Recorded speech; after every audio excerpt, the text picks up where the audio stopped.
58 দিনের নিষেধাজ্ঞা শেষে সাগরে মাছ ধরতে জাল, খাবার এবং প্রয়োজনীয় সরঞ্জামাদি নিয়ে রওনা দিচ্ছেন জেলেরা। চট্টগ্রামের ফিশারিঘাট এলাকায় এই মুহূর্তে রয়েছেন সহকর্মী মনিরুল ইসলাম পারভেজ। আমরা সরাসরি যুক্ত হচ্ছি তার সঙ্গে। পারভেজ, দীর্ঘ 58 দিনের নিষেধাজ্ঞা শেষে সাগরে মাছ ধরতে যাচ্ছেন জেলেরা। তাদের মধ্যে কেমন উচ্ছ্বাস দেখতে পাচ্ছেন এবং মাছ প্রাপ্তির মধ্যে কতটুকু তাদের যে চাহিদা রয়েছে এবং সেই অনুযায়ী তারা পাবেন কিনা, সবকিছু মিলিয়ে আসলে সেখানকার সর্বশেষ তথ্য আপনি আমাদেরকে জানাবেন।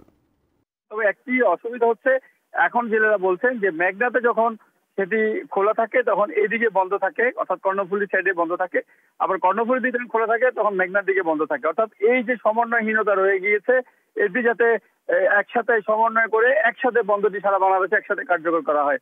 অর্থাৎ এই জিনিসটা যদি কার্যকর করা না হয়, এখান থেকে বোটগুলো গিয়ে তখন মেঘনার মাধ্যমে বঙ্গোপসাগরে গিয়ে মাছ ধরছে, তাহলে এই যে মাছের যে বৃদ্ধি বা যেটার জন্য সরকার বন্ধ রাখছে সেটি কিন্তু কার্যকরী হচ্ছে না। আবার যখন এইদিকে খোলা রয়েছে, মেঘনা দিকে বন্ধ রয়েছে, তখন মেঘনা পাড়ের যে জেলেরা রয়েছে বা যে মাছ ধরার নৌকাগুলো, তখন তারা এদিক দিয়ে সমুদ্রের মাধ্যমে এই পারে চলে এসে মাছ ধরছে। অর্থাৎ বন্ধ রেখে মাছের যে উৎপাদন বৃদ্ধি বা যেটার জন্য করা হচ্ছে, এই সমন্বয়হীনতা কারণে সেটি কিন্তু হচ্ছে না বলে জেলেরা অভিযোগ করেছে। এই ব্যাপারে সরকারের যারা ঊর্ধ্বতন কর্তৃপক্ষ বা এই ব্যাপারে যারা সংশ্লিষ্ট কর্তৃপক্ষ রয়েছেন তাদেরকে বলেছেন যাতে এই ব্যাপারে একটি সমন্বয় করে সারা বাংলাদেশে একসাথে ভারতের সাথে মিল রেখে এই বন্ধটি করা হয়, তাহলেই হয়তো যে মাছের যে বৃদ্ধি বা যে সুফল সেটি কিন্তু পাওয়া যাবে। আপাতত আজকের যে পরিস্থিতি সেটি হচ্ছে, আজকে তারা এই জাল সহ তাদের যে রসদ সেগুলো তারা গুছিয়ে নিচ্ছেন। যে মাছের যে একটি জোর কথা বলছেন সেটি তো 2-3 দিন পরে মাছের সেই জোরটি আসবে, তারপরেই তারা মূলত মাছ ধরার জন্য এগিয়ে যাবে বলে।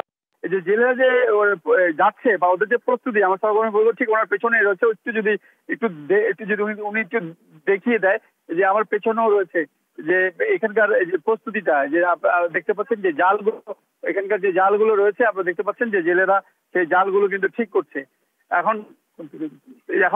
এখনকার যে অবস্থাটা রয়েছে সেটি একটু দেখাই, কারণ এই যে দেখছেন যে শেষ মুহূর্তের প্রস্তুতি, অর্থাৎ জাল কোথাও ছেঁড়া ফাটা রয়েছে কিনা বা সর্বশেষ তারা এখন সেই কাজটি কিন্তু করে যাচ্ছে। অর্থাৎ জেলেদের প্রস্তুতি একটু দেখে রাখছি, যেখানে একসাথে তাদের সেই মেরামত সহ তাদের সেই কাজগুলো করে রাখছে। এখানে একজন ভাই আপনি বলবেন কিনা যে এই যে এখন তো জালের সর্বশেষ প্রস্তুতি, এবার কখন যাবেন বা কি মনে করেন ছেঁড়া ফাটা গুলো আপনারা ঠিক করেছেন কিনা? না না, এখনো ঠিক করি নাই।